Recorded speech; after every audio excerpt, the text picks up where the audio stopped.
वैसे मुख्यतः श्री राम जी की गली अयोध्या है, और वैसे माने तो हर एक गली श्री राम जी का ही है। आप अयोध्या जाते हैं तो वहाँ हर गली में हनुमान जी चलते फिरते मिल जाते हैं। किस रूप में? बंदर के रूप में।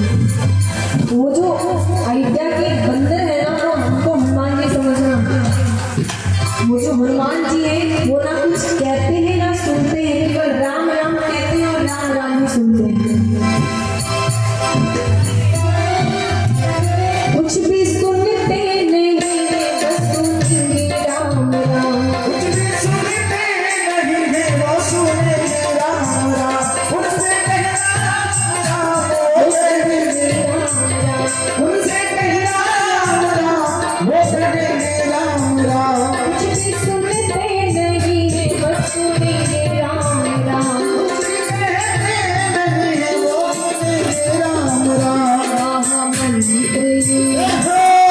महामंत्र क्या है? हरे राम हरे कृष्ण हरे राम, ये महामंत्र है। महामंत्र ये भूल न जाना, वहाँ नाच लेंगे